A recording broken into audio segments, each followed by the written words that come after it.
বাংলাদেশ এখন এক ক্রান্তিকাল অতিক্রম করছে।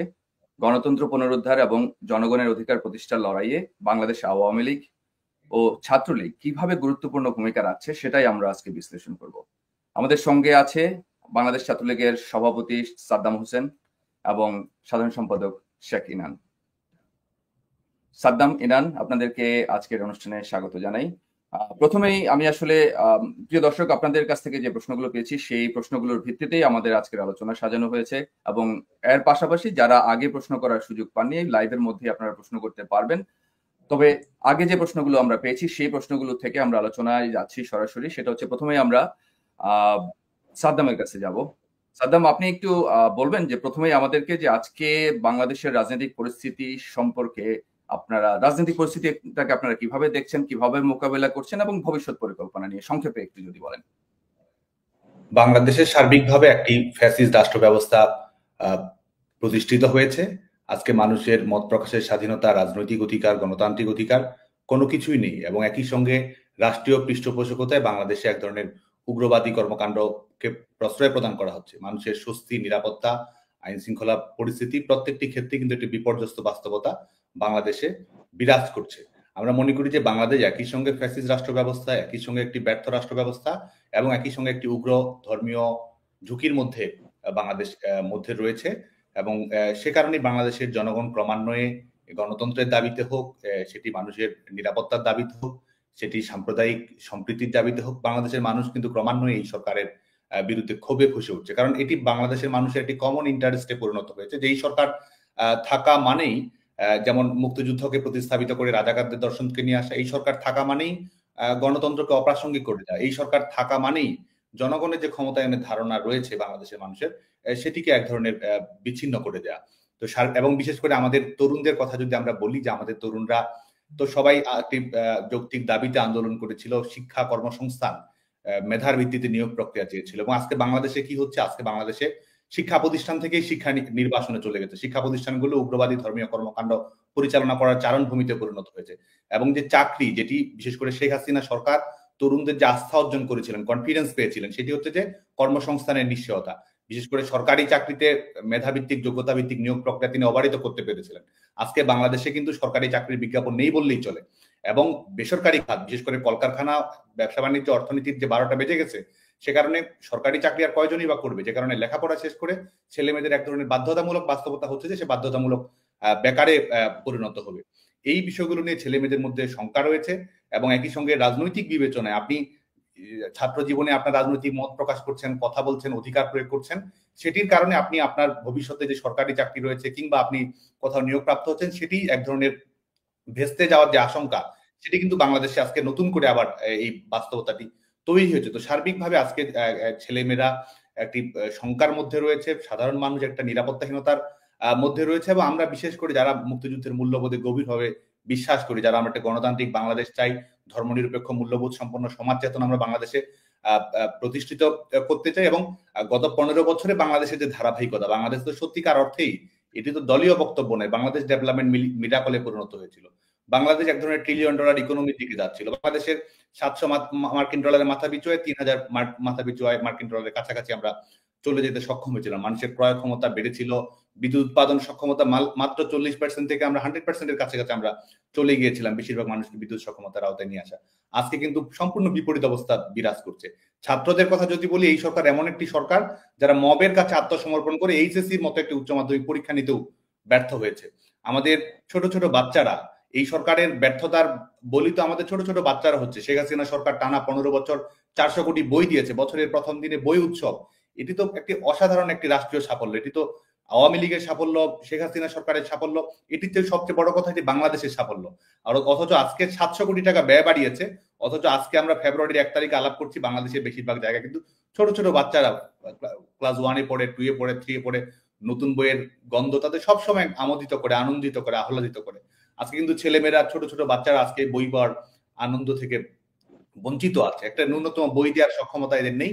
আর এটা করবে, সেটা করবে, সংবিধান সংস্কার করবে, অথচ জনগণের ন্যূনতম ম্যান্ডেট এদের নেই। প্রত্যেকটি মুহূর্তেই এই কমিটির পর কমিটি গঠন করছে, এটা করছে, সেটা করছে, কিন্তু বাংলাদেশের মানুষের যে সমস্যার সমাধান করা কিংবা সত্যিকার অর্থে সমস্যার সমাধান করা তো যে উদ্দেশ্যও নয়, তারা যে উদ্দেশ্য যেটি বাস্তবায়ন করতে চেয়েছিল সেই লক্ষ্যেই তো তারা আজকে আমাদের রাষ্ট্র ব্যবস্থাকে ক্রমান্বয়ে তারা ধাবিত করে দিচ্ছে। যে কারণে আমরা মনে করি যে আজকের যে লড়াইটি, এই লড়াইটি শুধুমাত্র আওয়ামী লীগের কিংবা শেখ হাসিনার লড়াই নয়। আমরা মনে করি যে এটি বাংলাদেশের গণতন্ত্র পুনরুদ্ধারের লড়াই, এটি বাংলাদেশের অস্তিত্ব পুনঃপ্রতিষ্ঠার লড়াই, এবং এটি রাষ্ট্রীয় কর্মকাণ্ডকে এর এতটাই এক ধরনের ছেলে খেলার বিষয়ে পরিণত করেছে, কূটনীতিকে এত ধরনের এক ধরনের ছেলের হাতের মোয়ার বিষয়ে পরিণত করেছে, আমাদের স্বাধীনতা সার্বভৌমত্বের বিষয়টিও কিন্তু একটি ঠুনকো বাস্তবতায় পরিণত হয়েছে। এই সরকারের না থাকতেছে জনগণের সমর্থন এবং এই সরকারের আন্তর্জাতিক কোনো গ্রহণযোগ্যতাও থাকছে না। আমাদের নারীরা আজকে নারীদের স্বাধীনতা, ব্যক্তি স্বাধীনতা প্রত্যেকটি মুহূর্তেই খর্ব হচ্ছে। আমাদের মেয়েরা সাপে চ্যাম্পিয়ন হয়ে আমাদের গোটা বাংলাদেশকে আনন্দিত করতো। আজকে কিন্তু বাংলাদেশের ছোট ছোট মেয়েরা তাদের গ্রামে গঞ্জে মফস্বলে সেই খেলার মতো পরিবেশটি কিন্তু থাকছে না। এক ধরনের যে মোরাল পুলিশিং, এটা গোটা বাংলাদেশে আজকে বিরাজ করছে। তো আমরা মনে করি যে এই সরকারের পতন না ঘটিয়ে আসলে গণতন্ত্র, মুক্তিযুদ্ধ, প্রগতিশীলতা কিংবা তরুণ প্রজন্মের স্বপ্ন বাস্তবায়ন করা আসলে সম্ভব নয়। আচ্ছা, আমি মানে অন্যান্য প্রসঙ্গে যাওয়ার আগে আমি একটু আজকে প্রথমে মানে যে বিষয়টা নিয়ে একটু কথা বলতে চাই সেটা হচ্ছে যে আমি শুধুমাত্র 5ই আগস্ট থেকে না, 5ই আগস্টের আগে থেকেও আমরা বেশ কিছু অভিযোগ শুনতে পাচ্ছি। প্রথমে ওই বিষয়গুলো নিয়ে আমরা একটু কথা বলবো। তার আগে আমি ইনান, আমি আপনার কাছে যাব।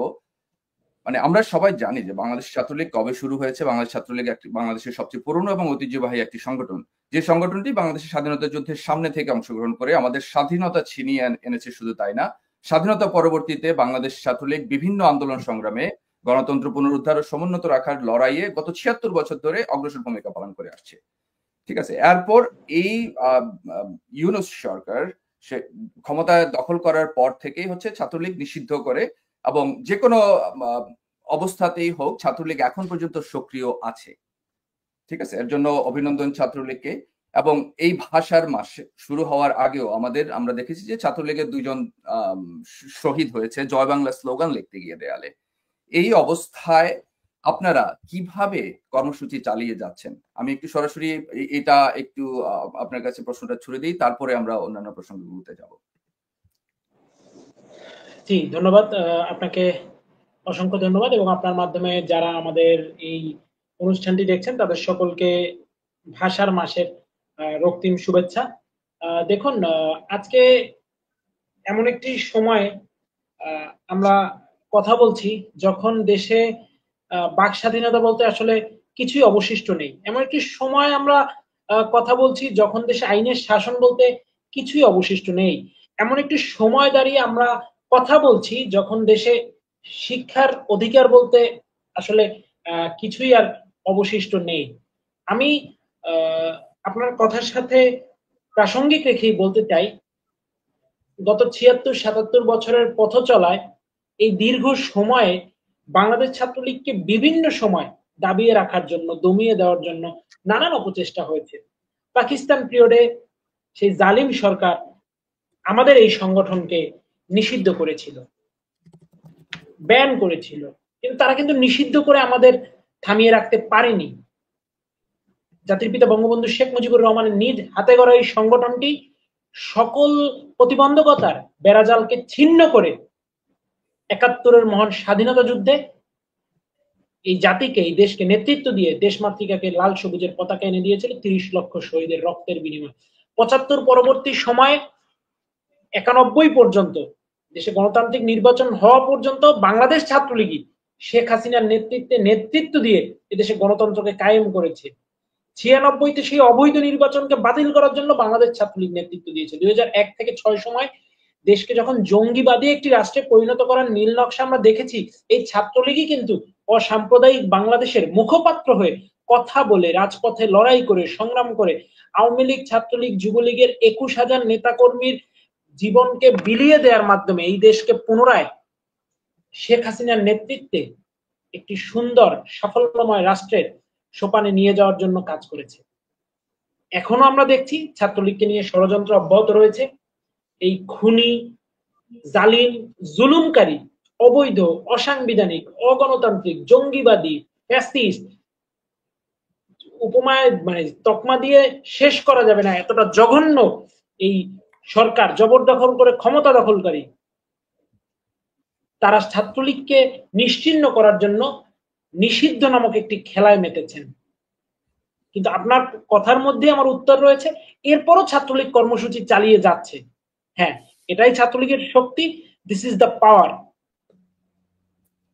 এবং তাদের এই স্টেট স্পন্সর টেরোরিজমের বিরুদ্ধে বাংলাদেশ ছাত্রলীগের নেতাকর্মীরা বুক চিতিয়ে তাদের লড়াই অব্যাহত রেখেছে এবং রাখবে।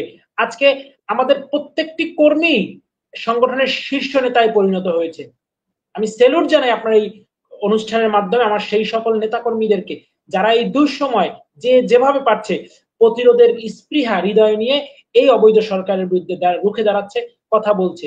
আমার কোন নেতাকর্মী হয়তোবা রাজপথে নামছে, আমার কোন নেতাকর্মী হয়তোবা দেয়ালে জয় বাংলা স্লোগান লিখছে, আমার কোন নেতাকর্মী হয়তোবা দেয়ালে শেখ হাসিনাতেই আস্থা লিখছে, আমার কোন নেতাকর্মী হয়তোবা দেয়ালে শেখ হাসিনা ফিরবে, বাংলাদেশ আসবে লিখছে, আমার কোন নেতাকর্মী হয়তোবা দেয়ালে দেয়ালে পুলিশ হত্যার বিচার চাই, ছাত্রলীগ, আওয়ামী লীগ, যুবলীগ নেতাকর্মীদের হত্যার বিচার চাই লিখছে, আমার কোন নেতাকর্মী হয়তোবা লিখছে মেটিকুলাস ডিজাইনের মাধ্যমে আমার ছাত্র ভাইদের হত্যা করে দেশকে জঙ্গিবাদী রাষ্ট্রে কায়েম করার ষড়যন্ত্র আমরা মেনে নেব না। যে যেভাবে পারছে প্রতিবাদ করছে, কিংবা কেউ ফেসবুকের কিবোর্ডে লিখছে, যে যার জায়গা থেকে কিন্তু এগিয়ে এসেছে। এটাই আসলে ছাত্রলীগের শক্তি, এটাই মুজিববাদের শক্তি, এটাই একাত্তরের শক্তি, এটাই হার না মানার শক্তি, এটাই দাবায় রাখতে না পারার শক্তি।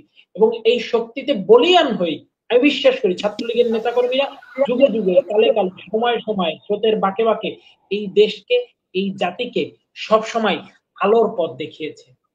এবারও তার ব্যত্যয় ঘটেনি। বাংলাদেশ ছাত্রলীগের নেতাকর্মীরা, আমার হাজার হাজার বললেও ভুল হবে, লক্ষ লক্ষ নেতাকর্মী যখন ক্লাসে যেতে পারছে না, আমার লক্ষ লক্ষ নেতাকর্মী যখন পরীক্ষা দিতে পারছে না, আমার হাজার হাজার নেতাকর্মীর যখন সনদ বাতিল করা হচ্ছে, একটি ছেলে, একটি মেয়ে তার জীবনে খুব কাঙ্ক্ষিত স্বপ্ন একটি উচ্চ শিক্ষা প্রতিষ্ঠানে পড়ে সে তার গ্রাজুয়েশন সম্পন্ন করে, সেই স্বপ্নকে যখন নিমিষেই, হয়তোবা ছাত্রলীগের কোন কর্মী ছিল, নেতা ছিল, আজ থেকে 2 বছর, 3 বছর, 4 বছর আগে সে তার শিক্ষা জীবন সমাপ্ত করেছে, তাদের সনদ বাতিল করা হচ্ছে। কি অপরাধ তাদের? এই তথাকথিত মুখোশধারী, লেবাসধারী সরকারের দালালেরা তারা বলছে ও ছাত্রলীগের কর্মী ছিল, এটাই তার অপরাধ। এই অপরাধে যেভাবে আমার হাজার হাজার ভাইদের, বোনদের সার্টিফিকেট পর্যন্ত বাতিল করা হচ্ছে, এরপরও কি দাবিয়ে রাখতে পেরেছে? দমিয়ে রাখা যাচ্ছে? যাবে না। আমার নেতাকর্মীদের জয় বাংলা লেখার অপরাধে আমার ভাইদের, আমার বন্ধুদের, আমার অগ্রজদের, অনুজদের বেদম ভাবে প্রহার করা হয়েছে। আমার 2 ভাইকে তো কুপিয়ে মেরেই ফেলা হলো। তাতে কি দেয়ালে দেয়ালে জয় বাংলা লেখা থামাতে পেরেছে? ছোট্ট শিশু আজকে চিৎকার করে ওঠে, আমরা দেখি সামাজিক যোগাযোগ মাধ্যমে জয় বাংলা। ছোট্ট শিশুর মুখে আমরা আজকে শুনি জয় বঙ্গবন্ধু। বঙ্গবন্ধুর ভাস্কর্যগুলো কিভাবে ভেঙেছে, কিভাবে ধানমন্ডি 32-এর বাড়ি পোড়ানো হয়েছে আমরা কিন্তু দেখেছি। ধানমন্ডি 32 পুড়িয়েই কি বঙ্গবন্ধুকে নিশ্চিহ্ন করা যাবে? 32-এর ইতিহাস মুছে ফেলা যাবে? যাবে না। তেমনি ছাত্রলীগকে নিষিদ্ধ করেও ছাত্রলীগের ইতিহাস মুছে ফেলা যাবে না। ছাত্রলীগ সবসময় এদেশের শিক্ষার্থীদের নিয়ে কাজ করে, এখনো করছে, ভবিষ্যতেও করবে। ছাত্রলীগ সবসময় এদেশের যে কোনো অন্যায়ের বিরুদ্ধে, অপরাধের বিরুদ্ধে প্রতিরোধের ভাষা হয়ে গর্জে উঠেছিল। এদেশের কৃষক, শ্রমিক, তরুণ, যুবার মুখের ভাষা হয়ে ছাত্রলীগই প্রথম স্লোগান তুলেছে।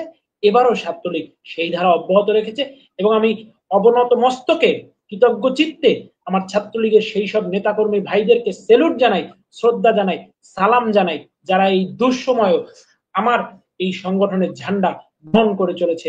আমি অন্তত বাংলাদেশ ছাত্রলীগের সাধারণ সম্পাদক হিসেবে বঙ্গবন্ধু কন্যা দেশরত্ন শেখ হাসিনার পক্ষ থেকে এবং আমার এই সংগঠনের সকল অগ্রজদের পক্ষ থেকে এবং এই সংগঠনের সকল নেতাকর্মীর পক্ষ থেকে এই মুহূর্তে আমার যেই ভাইয়েরা বুক চিতিয়ে লড়াই করছে তাদেরকে সশ্রদ্ধ চিত্তে সালাম জানাচ্ছি। অনেক ধন্যবাদ ইনান। আমি মূল আলোচনা আমাদের আজকে যেই আমাদের আন্দোলন কর্মসূচি যা নিয়ে কথা বলার কথা, তার আগে আমি যখন এই অনুষ্ঠানের কথা প্রচার করলাম, একটা প্রশ্ন আমরা বারবার পাচ্ছি, বারবার আসছে আমার কাছে, সেটা হচ্ছে যে ছাত্রলীগের মধ্যে শিবির ঢুকলো কিভাবে? মানে একজন সংখ্যা ধরে বলছে যে 73 জন। আমি জানি না কিভাবে গণনাটা হয়েছে বা কিভাবে আসলে মানে ফিল্টার করছে কারা হেলমেট লিগ ছিল না ছিল। এখন এই প্রশ্নটার উত্তর আমাদেরকে দিতে হবে যে আমরা কিভাবে আসলে ছাত্রলীগ ঢুকলো। এখন আমি আসলে ওপেন করে দিচ্ছি প্রশ্নটা, মানে সাদ্দাম, ইনান, আপনারা যেই কে উত্তর দিতে চান প্রথমে, আমি একটু শুনতে চাই আপনাদের কাছ থেকে। ধন্যবাদ। আমাদের তো আমরা স্বাভাবিকভাবেই দুজনেই হ্যাঁ, দুজনেই আপনারা প্রেসিডেন্ট বলুন, বলেন, আমরা সাদ্দামের কাছ থেকে শুনে নেই। হ্যাঁ, স্বাভাবিকভাবেই আমাদের প্রেসিডেন্ট বলুক আগে। পথ চলায় তো অবশ্যই ত্রুটি বিচ্যুতি হয়েছে, সাংগঠনিক সীমাবদ্ধতা কিছু ক্ষেত্রে অবশ্যই ছিল, এবং এক ধরনের ইনফিল্ট্রেশন ঘটা, এক ধরনের ইন্ট্রেন্স ইন ডিসগাইজ, এক ধরনের ছদ্মবেশে অনুপ্রবেশ করা, এ ধরনের ঘটনাও ঘটেছে। এবং এটির পেছনে যে বাস্তবতাটি রয়েছে সেটি হচ্ছে যে বিশেষ করে স্বাধীনতা বিরোধী মৌলবাদী সংগঠনটির ইসলামী ছাত্র শিবির, যারা যুদ্ধাপরাধের দায়ে সম্পৃক্ত এবং বাংলাদেশে মৌলবাদী রাজনীতির প্রধানতম পৃষ্ঠপোষক যারা, তারা কিন্তু তাদের সাংগঠনিক কৌশলই কিন্তু হচ্ছে যে অন্য সংগঠনের অভ্যন্তরে এ ধরনের অনুপ্রবেশটি করা। এবং এটি বাংলাদেশ ছাত্রলীগের ক্ষেত্রেই শুধু নয়, আমরা কিন্তু প্রগতিশীল অন্যান্য অপরাপর ছাত্র সংগঠনগুলোর ক্ষেত্রেও কিছু বাস্তবতা রয়েছে, সামাজিক সাংস্কৃতিক সংগঠনগুলোর ক্ষেত্রেও কিছু বাস্তবতা রয়েছে, সাংবাদিক সমিতির ক্ষেত্রেও কিছু বাস্তবতা রয়েছে। তো এটি হচ্ছে একটি সাংগঠনিক, বাংলাদেশ ছাত্রলীগ তো স্বাভাবিকভাবে একটি ওপেন ছাত্র সংগঠন। তো আমাদের যেটি হয় সেটি হচ্ছে যে আমরা তো বাংলাদেশের সকল ছাত্র সমাজের জন্য আমাদের সংগঠনটি উন্মুক্ত থাকে, যারা আমাদের বিশেষ করে জাতির পিতা বঙ্গবন্ধু শেখ মুজিবুর রহমানের আদর্শ এবং সংগ্রাম, মুক্তিযুদ্ধের মূল্যবোধকে ধারণ করে শিক্ষার্থীদের অধিকার আদায়ে ভূমিকা রাখতে চায়, তাদের সবসময় আমরা সংগঠনে আমরা স্বাগতম জানাই। কিন্তু আমরা মনে করি যে আমাদের আসলে এই স্ক্রিনিং প্রসেসটি আসলে রিভিজিট করার সুযোগ রয়েছে, কারণ যেহেতু এটি ঘটছে সময়ের হেরফেরে নানা সময় এটি ঘটেছে, এটির কারণে স্বাভাবিকভাবে আমাদের কর্মপ্রক্রিয়াকে প্রশ্নবিদ্ধ করার একটি প্রচেষ্টা সবসময় থাকে। এবং আজকে তো এটা আমাদের মুখ থেকে বলার প্রয়োজন নেই, তাদের মুখ থেকে এটি আমরা শুনতে পাচ্ছি। তো আমরা মনে করি যে বাংলাদেশ ছাত্রলীগ, আমরা অবশ্যই এই জায়গা থেকে আরো সতর্ক ভূমিকা পালন করার সুযোগ রয়েছে, এবং আমরা সেই কারেকশন গুলো আমরা বিশ্বাস করি যে আমাদের সংগঠনে অবশ্যই অ্যাডজাস্ট করা হবে। আচ্ছা, শাকিনাল আপনি একটু বলেন। জি, ধন্যবাদ। দেখুন, আমি এই জায়গাটায় যে পয়েন্টটি উল্লেখ করব, বাঙালি কিন্তু খুব সরল চরিত্রের, বাঙালি খুব উদার মনা একটি জাতি। আমরা বাঙালি খুব আপ্যায়ন পরায়ণ, অতিথি পরায়ণ, মানুষকে কাছে টানার মানসিকতা ধারণ করে। যারা প্রকৃত বাঙালিয়ানা চেতনায় বিশ্বাস করে, বাঙালির সংস্কৃতিতে বিশ্বাস করে, তারা কিন্তু একটু মনটা বড় হয়, হৃদয়টা বড় হয়, তারা যে কাউকে সহজেই বিশ্বাস করে আপন করে নিতে চায়। তো আমরা সেই পলাশী থেকে যদি ঘাটি, একটু ইতিহাসটা ঘেটে দেখি, আমরা মির্জাফরকে দেখেছি, মির্জাফরের শেষ পরিণতিও দেখেছি। আমরা ৭৫-এর মোস্তাককে দেখেছি, আমরা মোস্তাকের পরিণতিও দেখেছি। আমরা এই ২৪-এ নব্য মির্জাফর, নব্য মোস্তাকদেরও ইতিমধ্যে খুঁজে পেয়েছি, দেখেছি, চিহ্নিত করতে পেরেছি। তারা নিজেরাই আত্মপ্রকাশ করেছেন, তারা বীর দর্পে বলছেন আমরাই এ যুগের মির্জাফর, আমরাই এ যুগের মোস্তাক। তো আসলে আমি এই জায়গাটিতে দর্শকদের উদ্দেশ্যে, আমার যারা এই অনুষ্ঠানটি দেখছেন তাদের উদ্দেশ্যে একটি প্রশ্ন রাখতে, বা আমার ছাত্রলীগের নেতাকর্মীদের উদ্দেশ্যে, যে আমার ছাত্রলীগের কোনো ভাইকে, বোনকে, বন্ধুকে যদি কোটি টাকাও দেওয়া হয় যে তোমাকে ছাত্র শিবিরের রাজনীতি করতে হবে in disguise, I can assure you, আমার ছাত্রলীগের কোন নেতাকর্মীকে আপনি এই পথে নিতে পারবেন না। কেন পারবেন না? This is the power of মুজিববাদ। পিতা মুজিবের আদর্শ তো আমার হৃদয়ে, আমাকে তো বললেই আমি অন্য আদর্শের ছায়াতলে যেতে পারবো না, যেটি আমি সম্পূর্ণ বিরোধী। তারা যেই আদর্শকে ধারণ করে সেটি তো আমার আদর্শের সম্পূর্ণ বিরোধী। এতটা বিরোধিতার একটি জায়গায় এসে ছলনা করে, কপটতার আশ্রয় নিয়ে, চাটুকারিতার আশ্রয় নিয়ে কিভাবে তারা আমার সংগঠনের মধ্যে ছোট ছোট ছোট ছোট খুব ছোট জায়গায় ঢুকে থাকে, এটি তো তাদের প্রতারণা এক প্রকার। This totally fraud, 420। আজকে উপদেষ্টা ফারুকী সাহেবের 840-এর মতো বলতে হয়, প্রকৃত 420, 840 তো এরা। সুতরাং আমরা বলতে চাই, সামনের দিনেও আমাদেরকে আরো সতর্ক হতে হবে। জাতির পিতা ৭৫-এ এই মোস্তাকদের মতো মানুষদের বিশ্বাস করে ভুল করেছিলেন, এই যুগে আমাদের মধ্যে থেকেও এরা ক্ষতি করার চেষ্টা করেছে। সামনের দিনে অবশ্যই যারা যে পর্যায়ে বাংলা ছাত্রলীগকে নেতৃত্ব দিচ্ছি, দেব, তারা এই বিষয়গুলোকে ব্যাপকভাবে মাথায় রাখতে হবে। এই অনুপ্রবেশের বিষয়ে আমাদের অত্যন্ত সতর্ক থাকতে হবে এবং কাজ করতে হবে। ইনান, এটার সাথে আমি একটু ফলো আপ প্রশ্নটা আমি সেটা হচ্ছে, ঢাকা বিশ্ববিদ্যালয়ে ছাত্রলীগ নিপীড়ন চালিয়েছে এরকম একটা প্রচারণা কিন্তু শিবির চালাচ্ছে, ব্যাপকভাবেই চালাচ্ছে। মানে সাধারণ ছাত্রছাত্রীদের উপর যে নির্যাতন চালিয়েছে। এখন এই ব্যাপারে মানে আপনাদের বক্তব্যটা কি? দেখুন, তো সম্পূর্ণ মিথ্যা, বানোয়াট, উদ্দেশ্যপ্রণোদিত এবং হয়রানিকর, বিভ্রান্তিমূলক, অনভিপ্রেত একটি বক্তব্য। আজকে যে মানুষটিকে নিয়ে আপনি স্টুডিওতে কথা বলছেন, জনাব সাদ্দাম হোসেন, সে ঢাকা বিশ্ববিদ্যালয় কেন্দ্রীয় ছাত্র সংসদ নির্বাচনে ইতিহাসে 28 বছর পরে অনুষ্ঠিত ছাত্র সংসদ নির্বাচনে ইতিহাসের সর্বোচ্চ ভোট পেয়ে নির্বাচিত হয়েছে ছাত্রলীগ মনোনীত প্যানেল থেকে। ঢাকা বিশ্ববিদ্যালয়ের শিক্ষার্থীরা যদি ছাত্রলীগকে পছন্দ নাই করতো, তাহলে ডাকসুতে অধিকাংশ পদে, অধিকাংশ কি 90% পদে ছাত্রলীগের সমর্থিত প্রার্থীদেরকে কেন ভোট দিয়েছে তারা? নিশ্চয়ই কারণ ছিল, কারণ তারা ছাত্রলীগকে পছন্দ করেছে বলেই তো সেই ভোটটা দিয়েছে। পরবর্তী সময় শিক্ষার্থীরা ছাত্রলীগের ছায়াতলে, ছাত্রলীগের সংস্পর্শে, ছাত্রলীগের সাথে থেকেই এই দেশকে এগিয়ে নেওয়ার জন্য তারা পড়াশোনায় মনোনিবেশ করেছে, তারা পড়াশোনা করেছে, শিক্ষার একটি সুন্দর পরিবেশ ছাত্রলীগ সবসময় বজায় রেখেছে, শিক্ষার্থী তাদের অধিকার নিয়ে পড়াশোনা করেছে, হলে থেকেছে। আজকে সেই ঢাকা বিশ্ববিদ্যালয়ে সেই পরিবেশ তো নেই। আমার বাংলাদেশ ছাত্রলীগের 2000-এর অধিক নেতাকর্মী আজকে ঢাকা বিশ্ববিদ্যালয়ে ক্লাস করতে পারছে না, পরীক্ষা দিতে পারছে না। এর জবাব আমাকে কে দেবে? আমি এর জবাব চাই। আজকে যারা প্রশাসন পরিচালনা করছেন, আজ হোক কাল হোক, এই জবাব কিন্তু আপনাদেরকে দিতে হবে যে আমার ভাই, আমার বোন কেন ক্লাস করতে পারছে না, পরীক্ষা দিতে পারছে না। এটা কি পৃথিবীর কোন সভ্য দেশে হতে পারে? Is it possible?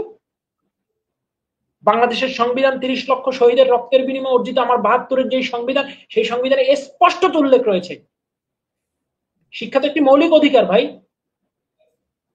জাতিসংঘ সনদ দেখেন আপনি, ইউএনএসসিআর, শিক্ষা তো একটি basic human rights all over the world. You should have to ensure it. You do not have any right to violate my basic right. আপনাকে এই অধিকার কেউ দেয়নি। আপনি কিসের জোরে, কিসের বলে আমার ছাত্রলীগের ভাইদের বোনদেরকে ক্লাস পরীক্ষা যেতে দিচ্ছেন না? আমাদের বলেন আমরা নিপীড়ন করেছি। কবে, কখন এরকম হয়েছে? আমি তো ব্যক্তিগতভাবে আমি আইন বিভাগের শিক্ষার্থী ছিলাম। আজকে আমার স্যার, আমি স্যারই বলবো, কারণ বঙ্গবন্ধু কন্যা শেখ হাসিনা শিখিয়েছেন এই প্রেক্ষাপটেও, যখন একদিন তার কাছে আসিফ নজরুল স্যার সম্পর্কে যে কোনো একটি কথা বলেছি, তিনি বলছেন তোমার ডিপার্টমেন্টের টিচার, ভদ্রতা শিখবা, কারা কি করছে সেটা দেখে নিজেদের পরিবর্তন করো না। ছাত্রলীগের নেতাকর্মীদের শিক্ষকের প্রতি সম্মান থাকতে হবে। শিক্ষক ভালো না খারাপ সেটা ভিন্ন বিষয়, শিক্ষককে শিক্ষক হিসেবে দেখবা। এই যে শেখ হাসিনার শিক্ষা, এই শেখ হাসিনার শিক্ষাটা তো আমরা ধারণ করি। এই স্যার আমাদের ক্লাস করিয়েছেন, তিনি তো বরাবরই বিভিন্ন রকম কথাবার্তা বলেছেন। কোনোদিন কি তার সাথে কোনো অসদাচরণ করেছে ছাত্রলীগের ছেলেমেয়েরা? আজকে আমার ঢাকা বিশ্ববিদ্যালয়ের মতো একটি বিশ্ববিদ্যালয়, শত শত শিক্ষক, 100 শিক্ষক ক্লাস করাতে যেতে পারছেন না, পরীক্ষা নিতে যেতে পারছেন না। কেন? তারা মুক্তিযুদ্ধের সপক্ষ শক্তি নিয়ে খোলাখুলি কথা বলেন, স্পষ্টত তারা মুক্তিযুদ্ধের সপক্ষ শক্তির পাশে দাঁড়িয়েছেন। এটাই তাদের অপরাধ। আমার বিভাগে এই যে আজকের তথাকথিত উপদেষ্টা জনাব মাহফুজ আলম, উনি করেছেন, কোনোদিন কেউ থেকে ক্লাস করতে বাধা দিয়েছে, পরীক্ষা দিতে বাধা দিয়েছে? এগুলো তো আমাদের শিখানো হয়নি। এই সংগঠন ছাত্রলীগ তো এগুলো কাউকে শিখায় না। বঙ্গবন্ধু কন্যা তার ছাত্রলীগকে এগুলো শিখাননি। বঙ্গবন্ধু চেতনার ছাত্রলীগ তো এই শিক্ষায় বিশ্বাস করে না। তাহলে আজকে কারা আমাদের বিরুদ্ধে এই মিথ্যা প্রপাগান্ডা গুলো ছড়াচ্ছে? তারাই ছড়াচ্ছে যারা একদিন ছদ্মবেশে আমাদের মধ্যে থেকে সংগঠনের নানা বিভ্রান্তি সৃষ্টি করার চেষ্টা করেছে, সংগঠনকে বদনাম করার চেষ্টা করেছে, যারা সংগঠনের ভিতরে থেকে বিভিন্নভাবে, বিভিন্ন পর্যায়ে, বিভিন্ন পরিপ্রেক্ষিতে, বিভিন্ন সিচুয়েশনকে স্যাবোটাইজ করার চেষ্টা করেছে, তারাই তো এই বিভ্রান্তিগুলো ছড়াচ্ছে। এগুলো সম্পূর্ণ মিথ্যা এবং বানোয়াট। অনেক ধন্যবাদ ইনান। আমরা এবার একটু মূল প্রসঙ্গে ফেরত যাই। আমরা কোন একটা জায়গা থেকে আসতেছে। আচ্ছা, মূল প্রসঙ্গে ফেরত যাই। আমরা জানি যে আমরা বাংলাদেশের অর্থনৈতিক অবস্থা দিন দিন খারাপ হচ্ছে। এখন কর্মসংস্থান কমছে, মানুষের দ্রব্যমূল্য বাড়ছে, বিনিয়োগ বন্ধ হয়ে যাচ্ছে। এমত অবস্থায় বাংলাদেশ আওয়ামী লীগ পুরো ফেব্রুয়ারি মাস জুড়ে এই আন্দোলন কর্মসূচি দিয়েছে। সেই কর্মসূচি বাস্তবায়নে সহযোগী সংগঠন হিসাবে এগিয়ে এসেছে বাংলাদেশ ছাত্রলীগও। তো আমার পরবর্তী প্রশ্নটা সাদ্দাম আপনার কাছে, আপনাদের প্রস্তুতি কেমন? আন্দোলন আমরা ইতিমধ্যে জানি যে শুরু হয়ে গেছে আন্দোলন, অনেক জায়গায় আমরা ভিডিও দেখতে পাচ্ছি যে লিফলেট বিতরণ চলছে। আপনাদের প্রস্তুতি কেমন, কর্মকাণ্ড কেমন চলছে, একটু আপডেট দিবেন। বাংলাদেশ আওয়ামী লীগ ঘোষিত যে কর্মসূচি, সেটি আমরা বাংলাদেশের ছাত্র সমাজের পক্ষ থেকে আমরা সংহতি প্রকাশ করেছি। কারণ আমাদের এই জবরদখলকারী, এই ফ্যাসিস্ট শোষকদের কাছ থেকে জনগণের ক্ষমতায়ন যদি সুনিশ্চিত করতে হয়, তাহলে এটির বিরুদ্ধে তীব্র গণ আন্দোলনের কোনো বিকল্প আমাদের সামনে নেই। জনগণের একটি বিকল্প সংগ্রাম, জনগণের একটি বিকল্প এই অবৈধ সরকারকে উৎখাত করা, জনগণের একটি বিকল্প সেটা হচ্ছে জনগণের নির্বাচিত প্রতিনিধিদের কাছে ক্ষমতা পুনঃপ্রতিষ্ঠিত করা।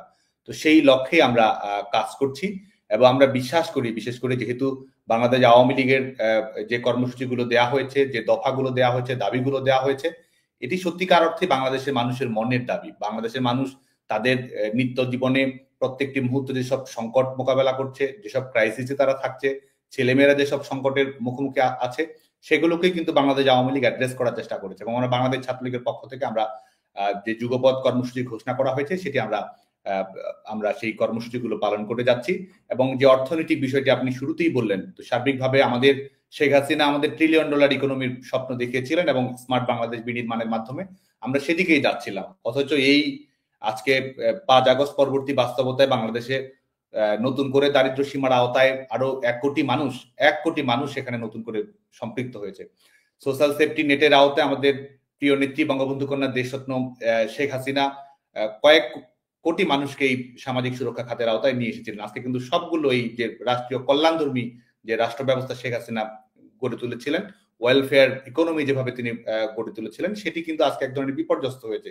টিসিবি কার্ড কিভাবে 40 লক্ষাধিক যারা একেবারে স্বল্প আয় করে তাদের বাতিল করা হয়েছে, সেটি তো আমরা দেখছি। আর যদি বৈশ্বিক ট্র্যাক রেকর্ড আপনি দেখেন, গোটা পৃথিবীতে মূল্যস্ফীতির কথাটাই যদি দেখেন, সেই মূল্যস্ফীতি কখনো 5.96 এর মধ্যেই থেকেছে। অথচ বাংলাদেশে সার্বিক মূল্যস্ফীতি 11.38, খাদ্য মূল্যস্ফীতি সেটা 14 ছুঁই, যেটি বাংলাদেশের ইতিহাসের ট্র্যাক রেকর্ড গড়েছে। এবং এই সমস্যাগুলো তারা নিরসন না করে তারা করছেটা কি? তারা একদিকে তারা এক এক সময় এক এক ধরনের ঘোষণা দিচ্ছে, কোনো ধরনের পরিকল্পনা নেই।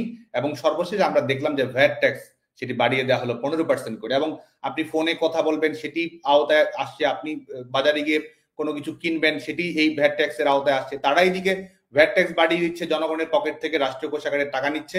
আর বিপরীতে তারা গ্রামীণ ব্যাংকে একেবারে তারা বিচার বিভাগকে সম্পূর্ণ নিয়ন্ত্রণ করে, বিচার বিভাগ বলে তো আলাদা কিছু নেই, বিচার বিভাগ হচ্ছে এক্সিকিউটিভের একটা এক্সটেনশনে পরিণত হয়েছে। রায় কি হবে না হবে এটি এই যমুনা থেকেই ঠিক করে দেওয়া হচ্ছে। এবং সেখানে তারা 666 কোটি টাকা তারা মওকুফ করে দিচ্ছে রাষ্ট্রীয় পাওনা। তারা গ্রামীণ ব্যাংকের টানা 5 জনগণের উপরে তারা 15% ভ্যাট ট্যাক্স দিচ্ছে। আর গ্রামীণ ব্যাংকের মতো প্রতিষ্ঠানকে তারা 5 বছরের কর মুক্তির আওতায় থাকার সুযোগ করে দিচ্ছে। তো আমাদের, এবং বিশেষ করে আমাদের কলকারখানার কথা যদি আপনি দেখেন, বাংলাদেশে তো বিনিয়োগের কোনো পরিবেশই নেই। এবং বাংলাদেশে যারা নিরপেক্ষ বিশ্লেষক রয়েছেন এবং যারা হয়তো আওয়ামী লীগ সরকারেরও সমালোচনা করেছেন, তারাও কিন্তু বলছেন যে বাংলাদেশে বিনিয়োগের ন্যূনতম কোনো পরিবেশ নেই, কলকারখানাগুলো অচলাবস্থার মধ্যে রয়েছে। শ্রমিকেরা যেভাবে বিশেষ করে কলকারখানা থেকে চাকরি ছাড়া হয়ে যাচ্ছে, তো বেকারত্ব কিন্তু একটা দুর্বিষহ যন্ত্রণার মধ্যে দিয়ে যাচ্ছে। এর মধ্যে মানুষ সেখানে সার পাচ্ছে না, এখানে বিদ্যুৎ সংকটের মধ্য দিয়ে মানুষ যাচ্ছে। তো প্রত্যেকটি ক্ষেত্রেই একটি রাষ্ট্র ব্যবস্থাকে একটি হযবরল রাষ্ট্র ব্যবস্থার দিকে আসলে নিয়ে যাচ্ছে। তো যে কারণে আমরা মনে করি যে বাংলাদেশ আওয়ামী লীগ যে কর্মসূচিটি ঘোষণা দিয়েছে, এটি বাংলাদেশের জনগণের কর্মসূচি। এবং আমরা বিশ্বাস করি যে আজকে 1 তারিখ থেকে লিফলেট, প্রচারপত্র, বিল 1 থেকে 5 তারিখ পর্যন্ত যেটি চলবে, এবং আজকে এই কর্মসূচি সূত্র ধরেই বলি, বাংলাদেশ আওয়ামী লীগের কর্মসূচির প্রতি আমরা সংহতি জানিয়েছি ছাত্র সমাজের পক্ষ থেকে। এবং একই সঙ্গে বাংলাদেশ ছাত্রলীগ তার কিছু কর্মসূচি ঘোষণা করেছে ছাত্র সমাজের দাবিগুলোকে প্রাধান্য দিয়ে, যেটিতে আমরা বলেছি যে আমাদের ভবিষ্যতে এই আমাদের বিশেষ করে আমাদের জিডিপির 6% যেন শিক্ষা খাতে ব্যয় করা হয়, সে ব্যাপারে যেন জাতীয় ঐক্যমত্য তৈরি হয়, ছাত্র সংসদ ভিত্তিক ছাত্র রাজনীতি যেন বাংলাদেশে প্রতিষ্ঠিত করা সম্ভব হয়। এবং আমাদের যে বিশেষ করে কারিগরি কলেজগুলোতে যারা পড়ছে, কারিগরি প্রতিষ্ঠান বিশ্ববিদ্যালয়গুলোতে যারা পড়ছে, তাদের জন্য জব প্লেসমেন্টের সুবিধা হয়, লেখাপড়া শেষ করে এক ধরনের ক্যারিয়ার ফেস্টিভ্যালের মাধ্যমে হয়। আমাদের ছাত্ররা যারা রয়েছে, আমাদের ছাত্ররা যেন স্টুডেন্ট পাস ব্যবহার করে আমাদের গণপরিবহন ব্যবহার করতে পারে। এবং আমরা সবচেয়ে বেশি যেটিতে ফোকাস করেছি, আপনি জানেন যে এই 15 বছরে যতজন না ভেরিফিকেশনের কারণে চাকরি বাতিল হয়েছে, এই ফ্যাসিস্ট ইউনূস এক বিসিএসই তার চেয়ে বেশি, এমনকি শুধুমাত্র রেজাল্ট কিন্তু না, তাদের প্রশিক্ষণ শেষ, ট্রেনিং শেষ, তাদের চাকরি তারা বাতিল করে দিয়েছে। যে কারণে আমরা সুস্পষ্ট হয়ে বলেছি যে এই কেউ যদি ফৌজদারি অপরাধে দণ্ডপ্রাপ্ত হয়ে থাকে, তাকে সেক্ষেত্রে ভিন্ন বিষয়, কিন্তু ফৌজদারি অপরাধের দণ্ডপ্রাপ্ত, এমনকি মামলা থাকলেও তো সেটি নানা কারণেই মামলা হতে পারে, ফৌজদারি অপরাধের দণ্ডপ্রাপ্ত হওয়া ব্যতীত সবাইকে ভেরিফিকেশন প্রথাটি আমরা বাতিল করার জন্য আহ্বান জানিয়েছি। এবং আজকে বাংলাদেশে আপনি জানেন যে বিসিএস এর লিখিত পরীক্ষা এবং মৌখিক পরীক্ষার নম্বর কিন্তু প্রকাশ করা হয় না, সেটি আমরা বলেছি। এবং বিসিএস কে 1 বছরের মধ্যেই এই যে বিশেষ করে কিছুটা দীর্ঘসূত্রতা হয়েছে, আর এই সরকারের আমলে তো বিশেষ পরীক্ষা বলে কিছু নেই। তো সেখানে আমরা এই দীর্ঘসূত্রিতা যেন না থাকে সেই সমস্যাগুলো নিরসন করার জন্য আমরা আহ্বান জানিয়েছি, এবং আমাদের ছেলে মেয়েদের অন্যান্য আনুষঙ্গিক সুবিধা, একটি উচ্চশিক্ষা প্রতিষ্ঠানের গুণগত মান, এডুকেশন লোনের কথা আমরা বলেছি যাতে করে উচ্চশিক্ষা অর্জন করতে পারে। তো এই দাবিগুলো এবং বাংলাদেশ আওয়ামী লীগের যে দাবিগুলো রয়েছে এটির জন্য 1 থেকে 5 তারিখ লিফলেট বিতরণ কর্মসূচি যেটি চলমান রয়েছে, 6 তারিখে বিক্ষোভ মিছিল এবং প্রতিবাদ মিছিল এবং সমাবেশ রয়েছে, 10 তারিখে আপনি জানেন যে বিক্ষোভ সমাবেশ রয়েছে, 14 তারিখ 16 তারিখে আমাদের অবরোধ, যেটি সড়ক পথ, রেলপথ, নৌপথ অবরোধ রয়েছে, এবং 18 তারিখে সর্বাত্মক হরতাল দেওয়া হয়েছে। এবং আমরা আজকে যদি বলি আমাদের আজকের দিনের অভিজ্ঞতা, আমাদের বাংলাদেশ আওয়ামী লীগের যে ঘোষিত কর্মসূচি সেটি কিন্তু সাধারণ মানুষ, অনেকে হয়তো আওয়ামী লীগের সঙ্গে সম্পৃক্তও নয়, তারা আমরা দেখেছি যে আমাদের কাছে ভিডিও আছে, আমাদের হোয়াটসঅ্যাপে মেসেজ এসেছে, সামাজিক যোগাযোগ মাধ্যমে এসেছে, অনেকে কিন্তু নিজেরা সেটি প্রিন্ট করে আওয়ামী লীগের অফিসিয়াল পেজ থেকে প্রিন্ট করে সাধারণ মানুষের কাছে নিজেরা প্রচার প্রচারণা করেছে। অনেক জায়গায় আমরা দেখেছি দলীয় নেতাকর্মীরা লিফলেট বিতরণ করতে যাচ্ছে, সেখানে হয়তো এই ফ্যাসিস্টের পেটোয়া বাহিনী কিংবা তারা বাধা দেওয়ার চেষ্টা করছে, সাধারণ মানুষ কিন্তু রুখে দাঁড়াচ্ছে। এবং যখন আওয়ামী লীগের বার্তা নিয়ে, শেখ হাসিনার বার্তা নিয়ে মানুষ এই লিফলেট বিতরণ করতে যাচ্ছে, চারপাশে একটি করতাল, চারপাশে একটি উদ্ভাস, চারপাশে একটা আনন্দমুখর পরিবেশ এবং সাধারণ মানুষের যে সমর্থন আসছে, আমরা মনে করি যে এই সরকারের পায়ের নিচ থেকে মাটি সরে আছে। সাধারণ মানুষের যে দাবি রয়েছে, মনের কথা রয়েছে, সাধারণ মানুষের যে বেদনা রয়েছে, ব্যথা রয়েছে, আওয়ামী লীগের কর্মসূচিতে সেই বেদনাগুলো ফুটে উঠেছে এবং আওয়ামী লীগ একটি পরিষ্কার রোড ম্যাপ দিয়েছে এগুলো সমাধান করে। এবং বাংলাদেশ আওয়ামী লীগের কাছ থেকে বাংলাদেশের মানুষ সেটি পেয়েছে। বিশেষ করে বাংলাদেশের মানুষের সবচেয়ে বেশি যেটি চাওয়া স্ট্যাবিলিটি, ডেভেলপমেন্ট, স্বস্তি, নিরাপত্তা, সেটি শেখ হাসিনা সরকারের কাছ থেকেই বাংলাদেশের মানুষ পেয়েছে। তো বাংলাদেশের মানুষ কিন্তু আজকে রেজাল্ট শিট দেখছে, এই সরকারের রেজাল্ট শিট দেখছে, শেখ হাসিনা সরকারের 15 বছরের রেজাল্ট শিট দেখছে, এবং সেখানে সুস্পষ্ট ভাবেই আজকে রাষ্ট্রীয়ভাবে তারা আজকে আমাদের প্রিয় নেত্রীকে নিয়ে, জনগণের নয়নমণিকে নিয়ে নানা ধরনের অপপ্রচার চালানো হচ্ছে। তারা অপপ্রচার করছে, তারা প্রত্যেক দিন এই মিডিয়াগুলো কুক্ষিগত করে যা ইচ্ছে তাই প্রচার করছে, জনগণ কিন্তু লিখে দিচ্ছে শেখ হাসিনাতেই আস্থা। তারা এখানে এই টিসিবি কার্ড বাতিল করে দিচ্ছে, এই দিচ্ছে, মায়েরা কিন্তু মনে শেখ হাসিনার জন্য দোয়া করছে। এবং যারা বিশ্ববিদ্যালয়ের ছেলে মেয়ে, এক ধরনের ত্রাসের পরিবেশ, ভয়ের পরিবেশ রাখা হয়েছে, তাদেরকে কিন্তু নানাভাবে এক ধরনের নিপীড়নমূলক পরিবেশ তারা চাপিয়ে দেওয়ার চেষ্টা করছে। কিন্তু তারা বলছে বাংলাদেশ আওয়ামী লীগের কথা। এই যে সাধারণ মানুষের একটি স্বতঃস্ফূর্ত সমর্থন বাংলাদেশ আওয়ামী লীগ অর্জন করেছে, আমরা মনে করি যে এটি আওয়ামী লীগের শক্তি, এটি ছাত্রলীগের শক্তি, এবং এটির পর ভিত্তি করেই এই জবরদখলকারী সরকারের পরাজয় নিশ্চিত করতে হবে, এবং জনগণই সেটি করবে বলে আমি বিশ্বাস করি। আচ্ছা, অনেক ধন্যবাদ সাদ্দাম। আমি এর পরের প্রশ্নটা, মানে সেটাও অনেকেই অভিযোগ করছে, সেটা আমি নিজে আসলে একই সমস্যাটা ফেস করি, সেটা হচ্ছে যোগাযোগ। অবশ্যই আপনাদের মানে কয়েক লক্ষ কর্মী, সবার সাথে যোগাযোগ করা সম্ভব না আপনাদের সরাসরি। অনেকে অভিযোগ করছে যে যোগাযোগ করে আপনাদেরকে পাওয়া যাচ্ছে না। তো এখন আপনারা মানে কোনো চেইন অফ কমান্ড কি তৈরি করেছেন কিনা, বা কোনো নির্দেশনা কি আছে কিনা যেটার মাধ্যমে কর্মীরা, তৃণমূলে যে কর্মীরা আছে তারা যোগাযোগ করতে পারে একে অপরের সাথে বা সংগঠিত হতে পারে, বা কিভাবে আপনারা যোগাযোগটা মেনটেন করছেন, এই ব্যাপারে একটু যদি বলেন। আমি ইনানের কাছে যাবো এই প্রশ্নটা নিয়ে। এক সেকেন্ড ইনান। ফলপ্রসূ এবং সময়োপযোগী একটি বিষয় আপনি তুলে এনেছেন। দেখুন, এটি তো সত্য, 5 আগস্ট যা হয়েছে এই দেশে এবং 5 আগস্ট পরবর্তী সময়, অন্তত পরবর্তী 1-2 মাস যা হয়েছে, এই পরিপ্রেক্ষিতে আমাদের যে সাংগঠনিক কাঠামো, আমাদের যে ইন্টারনাল অ্যাক্টিভিটি বা নেটওয়ার্ক, অভ্যন্তরীণ যোগাযোগ, সেটি কিন্তু অনেক ক্ষেত্রেই প্রথম 2 মাস খুবই বাধাগ্রস্ত ছিল, আগস্ট 5 তারিখ থেকে সেপ্টেম্বর অক্টোবরের শুরুর দিক পর্যন্ত। এরপর মোটামুটি সারা দেশে আমাদের যে কমিউনিকেশনটি সেটি রিএস্টাবলিশ হয়, এবং এখন কিন্তু আমাদের 90% ক্ষেত্রে একেবারে উপজেলা, ইউনিয়ন পর্যন্ত একটা কমিউনিকেশন চেইন রিবিল্ড হয়েছে, পুনর্স্থাপিত হয়েছে। আমি আমার নেতাকর্মীদের অনুরোধ করব, যারা ওয়ার্ডের নেতাকর্মী রয়েছেন, ইউনিয়নের ওয়ার্ড বলছি, তারা ইউনিয়ন পর্যায়ে যোগাযোগ করুন। ইউনিয়ন পর্যায়ে যদি যোগাযোগে কোনো সমন্বয়হীনতা দেখা দিতেই পারে। আসলে অনেকে অনেক রকম বিপদে আছে, এটা বলা যায় না। আমার ভাইদের, আমি বন্ধুদের আমি বলবো, দেখুন, এই মুহূর্তটি কারো উপর রাগ করে থাকার সময় নয়। অনেকে অনেক রকম বিপদে থাকতে পারেন, হয়তো আপনি জানেনও না। আজকে আমরা দেখছি বিভিন্ন জায়গায় ছাত্রলীগের নেতাকর্মীদের লাশ পড়ে থাকছে, আওয়ামী লীগের নেতাকর্মীদের লাশ পড়ে থাকছে, জবাই করা লাশ বিভিন্ন ঝোপে ঝাড়ে পাওয়া যাচ্ছে, গাছের সাথে ঝুলানো অবস্থায় পাওয়া যাচ্ছে। কে জানে আপনি আপনার যেই নেতাকে, আপনার যেই ভাইকে একটা দিক নির্দেশনার জন্য খুঁজছেন, সে যে আজ লাশ হয়ে যায়নি, এটিরই বা নিশ্চয়তা কি? সুতরাং কেউ কারোর উপর রাগ না রেখে সবাই সবার প্রতি সহানুভূতি, মমত্ববোধ, ভ্রাতৃত্ববোধ রেখে হয়তো বা আপনি আপনার ইউনিয়নের প্রেসিডেন্ট সেক্রেটারিকে পাচ্ছেন না, আপনি ভাইস প্রেসিডেন্ট, জয়েন্ট সেক্রেটারি বা সাংগঠনিকের সাথে কথা বলুন, তাকেও পাচ্ছেন না, ঠিক আছে, আপনি উপজেলা পর্যায়ে নেতৃত্বের সাথে কথা বলুন।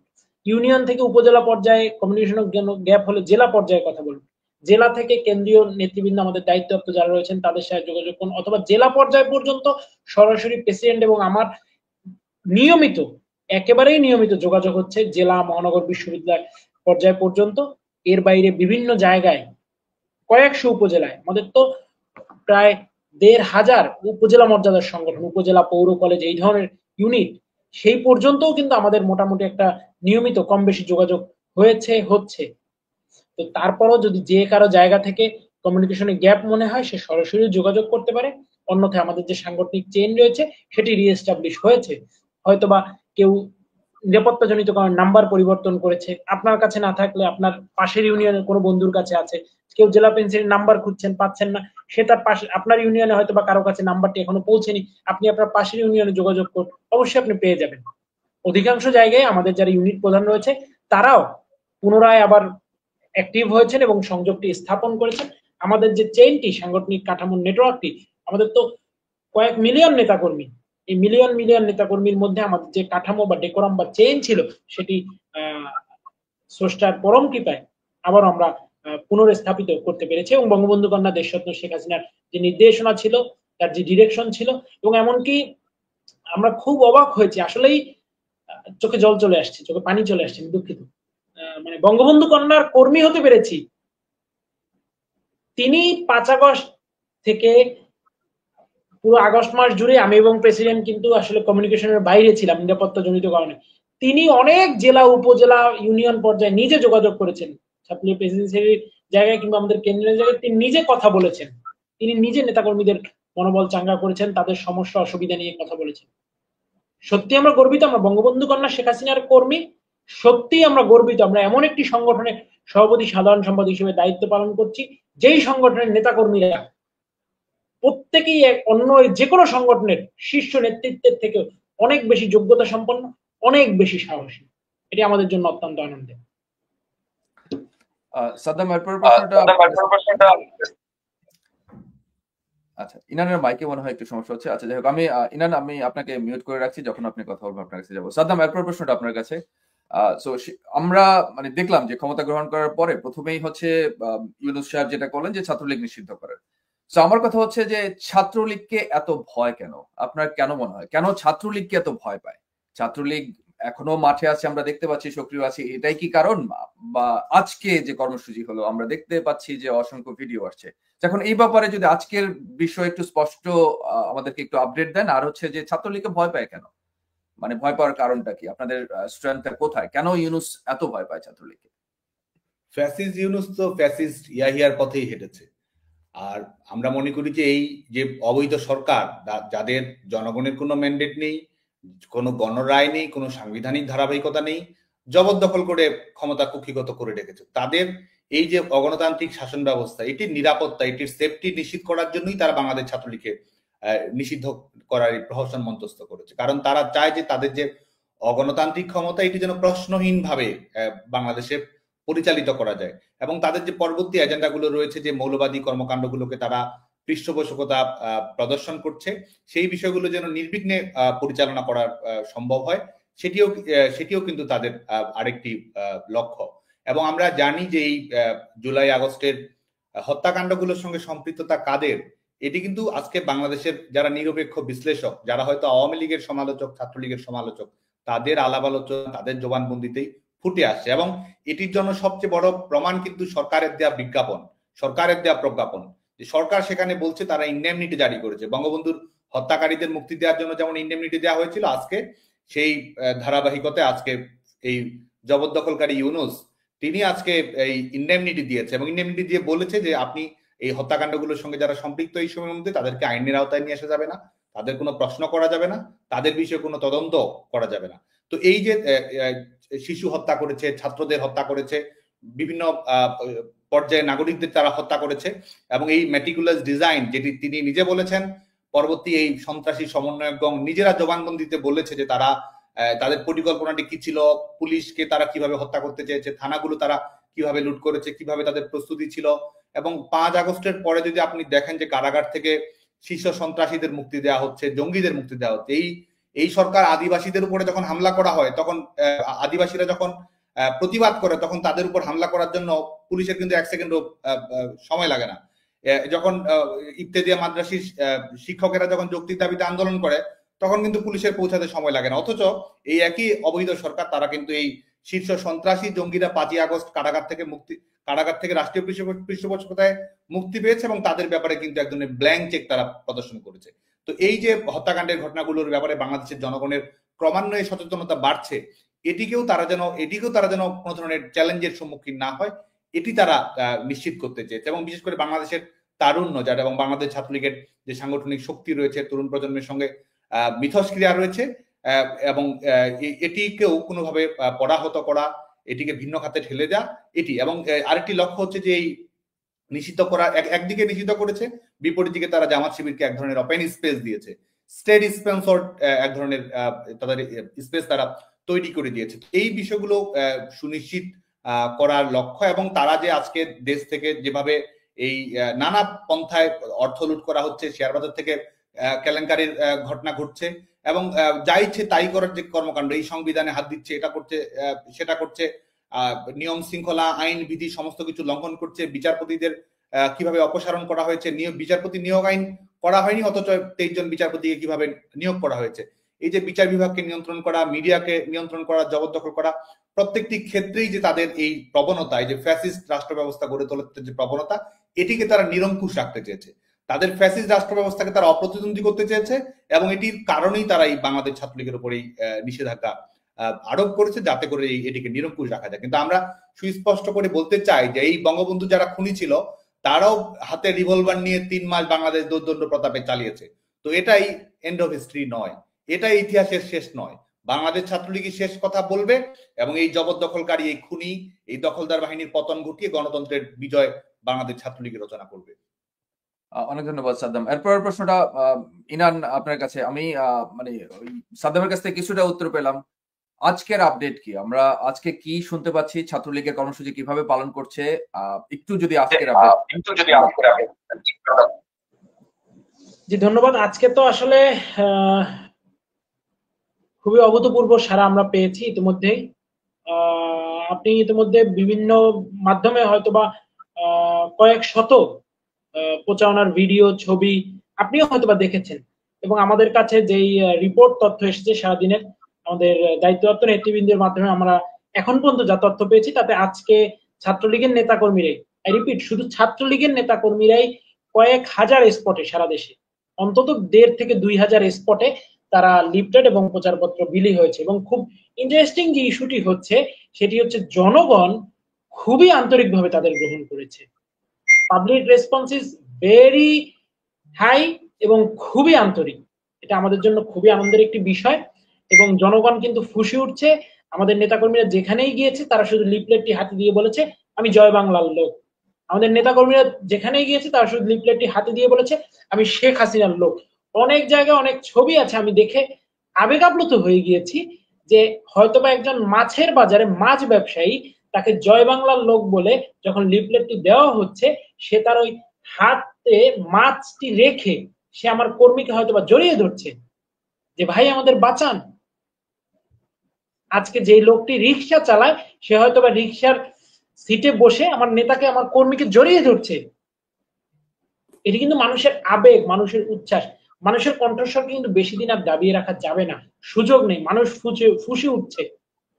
জনরোষে পড়ে ক্ষতিকর কিছু হওয়ার আগে আমি মনে করি তাদের পথ ছেড়ে গণতান্ত্রিক ধারায় সংবিধান সম্মতভাবে দেশকে সংবিধানের নিয়ম অনুযায়ী সাংবিধানিক লোকদের হাতে ফিরিয়ে দিয়ে ভালোই কেটে পড়াটাই উত্তম।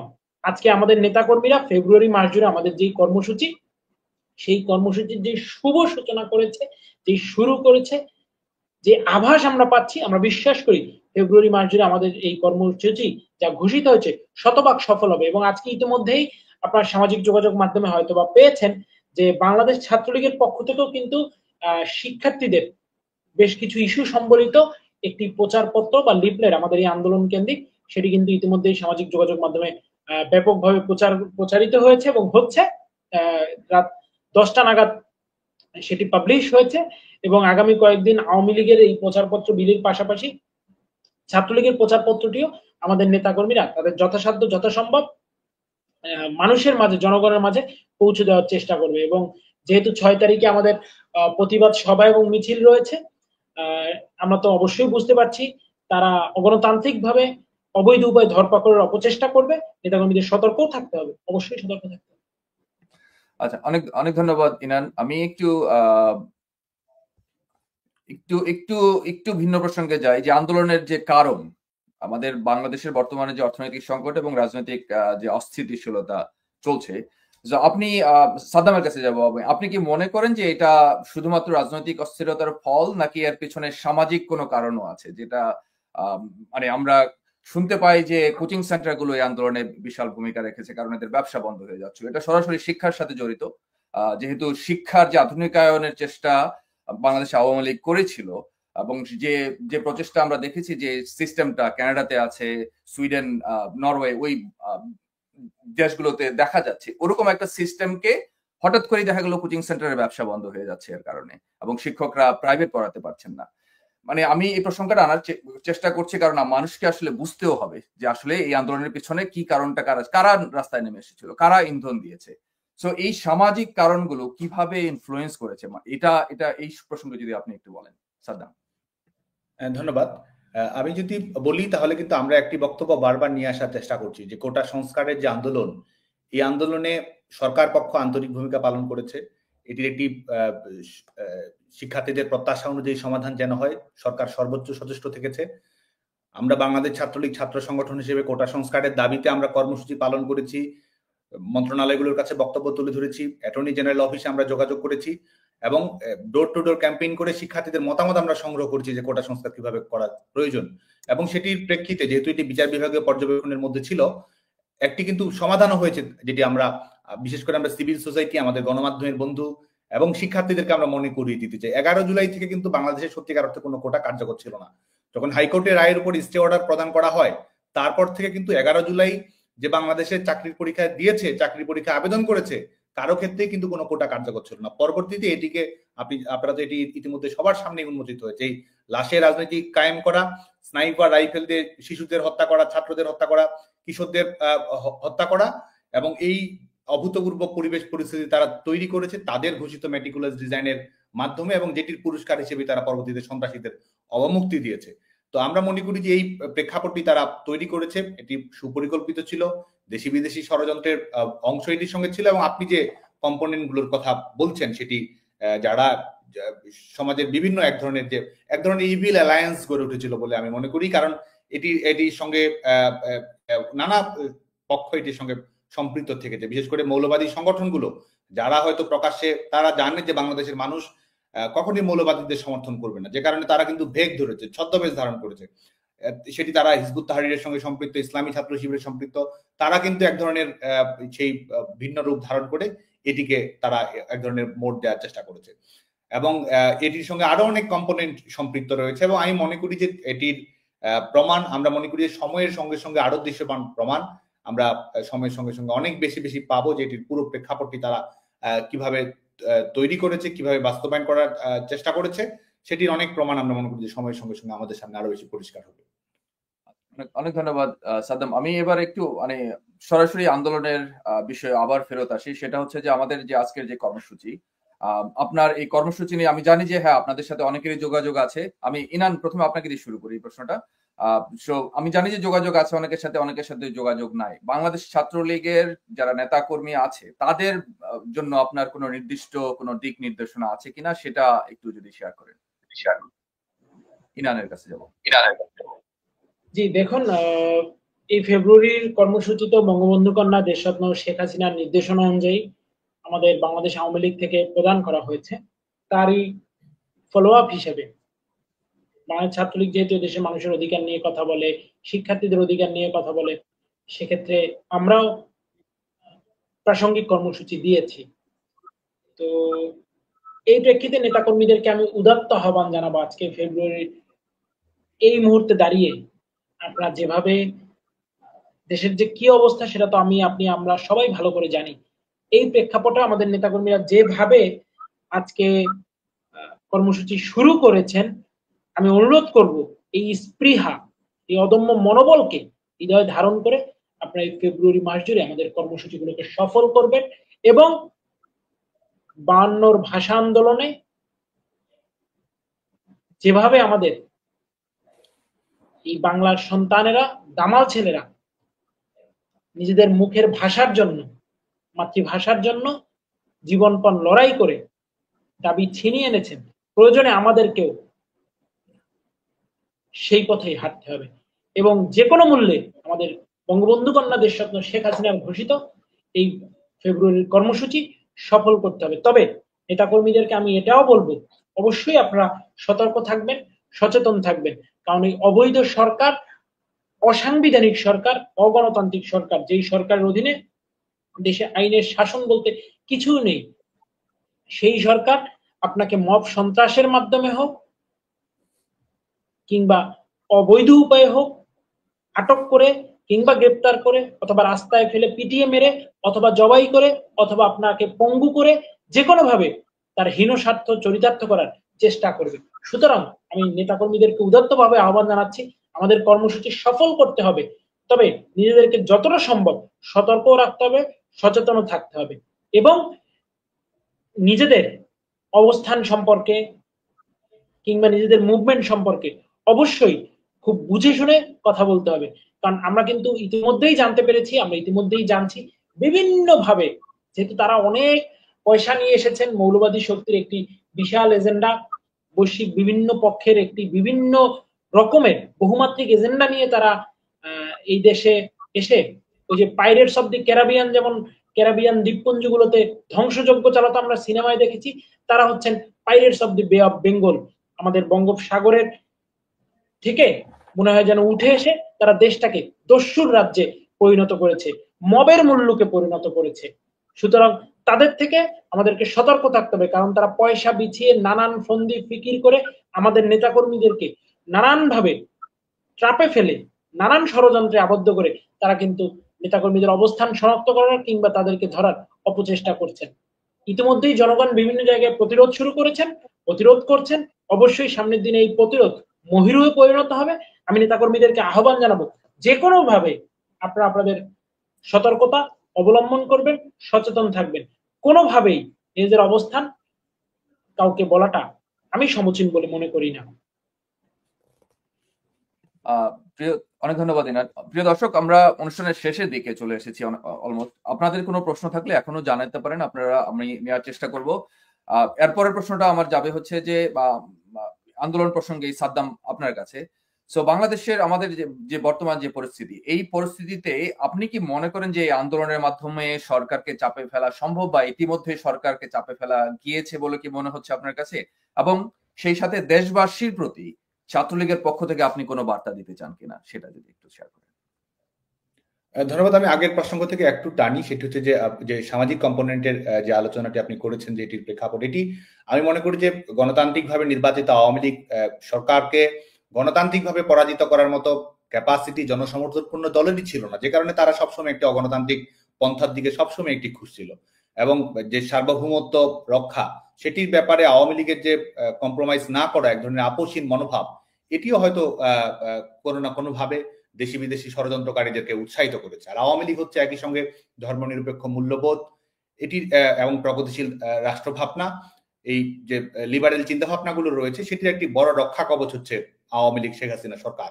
তো এটিকেও তারা আসলে ধূলিসাৎ করে দিতে চেয়েছে এবং এটির মাধ্যমে তারা এই বিভিন্ন রক্ষণশীল সামাজিক প্রকরণগুলোটির সঙ্গে তারা সম্পৃক্ত করার চেষ্টা করেছে। আর আপনি যেটি বলেছেন যে আমাদের সরকারকে চাপে ফেলা, সরকারকে, প্রথম কথা হচ্ছে এটি স্বঘোষিত সরকার, এটি সেই সরকার কোনো সরকারই নয়। এটিকে আজকে তো তারা ট্রল করে বলছে, কেউ বলছে এটি এনজিওগ্রাম সরকার, কেউ বলছে বেসরকারি সরকার, অনেকে বলছে কিশোর গ্যাং সরকার, তো এই কেউ বলছে কতিপয় তন্ত্রের সরকার, কেউ বলছে এক ধরনের স্বঘোষিত সরকার, চোর ডাকাতের সরকার। তো এইভাবেই তো এটি চলছে। তো এই সরকারকে চাপে ফেলারও কিছু নেই।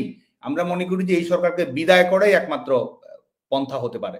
তো আমরা মনে করি যে এই সরকারের কাছে জনগণের কোনো প্রত্যাশা নেই, জনগণ একটি বাস্তবতার মুখোমুখি হয়েছে এবং জনগণ 5ই আগস্টের পর থেকে কিন্তু জনগণের উপলব্ধি রয়েছে, জনগণকে ভয় ত্রাস হুমকি ধামকি এক ধরনের পরিবেশ পরিস্থিতির মধ্যে তাদেরকে শৃঙ্খলাবদ্ধ রাখার প্রচেষ্টা আছে। কিন্তু আজকে দেখুন যে এই যে সংকটকালীন একটি সময় তারা উপহার দিয়েছে, গণতন্ত্রকে নির্বাসনে পাঠিয়েছে, মানুষ কিন্তু জয় বাংলা ধ্বনিটি যখন শুনে মানুষ কিন্তু আত্মবিশ্বাসী হয়। হয়তো সে আওয়ামী লীগ করে না, হয়তো সে ছাত্রলীগ করে না, মানুষ যখন শেখ হাসিনা কথাটি শুনতে পায়, বাংলাদেশের মানুষের হৃদয়ে কিন্তু তাড়না তৈরি হয়, এক ধরনের প্রণোদনা তৈরি হয়, একটি উচ্ছ্বাস আমরা দেখতে পাই।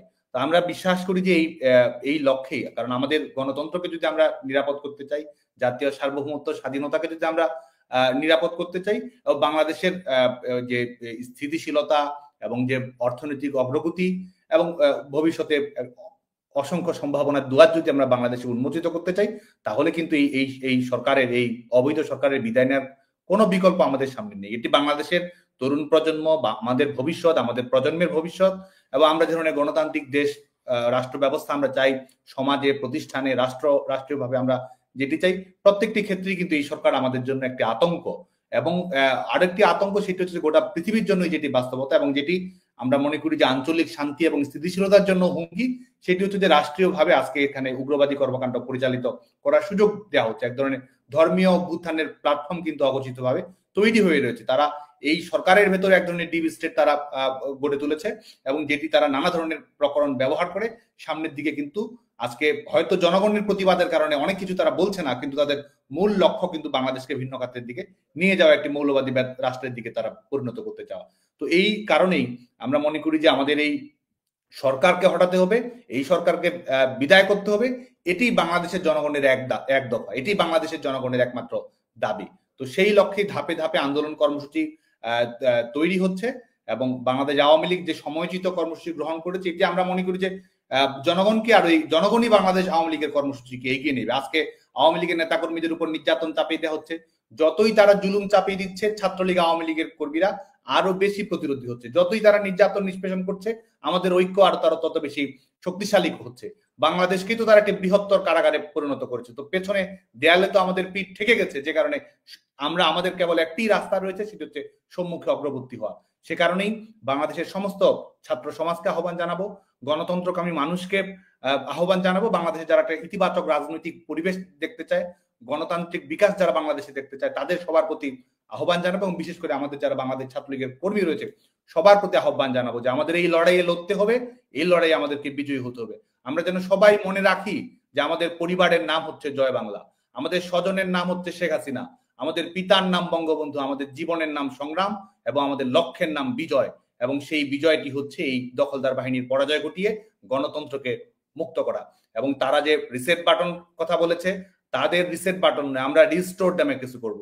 আমাদের বাংলাদেশকে আবার নতুন করে আমরা রিক্লেইম করব, বাংলাদেশে মুক্তিযুদ্ধ গণতন্ত্র নিরাপদ থাকবে। সেই লক্ষ্যে আমরা মনে করি যে ধাপে ধাপে আন্দোলন চূড়ান্ত পরিণতি লাভ করবে। অনেক ধন্যবাদ সাদ্দাম। প্রিয় দর্শক, আমাদের আজকের আলোচনা যদি সারসংক্ষেপ করতে হয়, আমরা দেখতে পাচ্ছি যে গণতন্ত্র পুনরুদ্ধার ও বর্তমান অবৈধ সরকারের বিরুদ্ধে আওয়ামী লীগ ও ছাত্রলীগ যৌথভাবে যে লড়াই চালিয়ে যাচ্ছে, তা একটা গুরুত্বপূর্ণ অধ্যায় হতে যাচ্ছে বাংলাদেশের ইতিহাসে। ভবিষ্যতে এই লড়াই কিভাবে সামনের দিকে এগোবে তা নির্ভর করছে বাংলাদেশের সাধারণ মানুষের উপরে।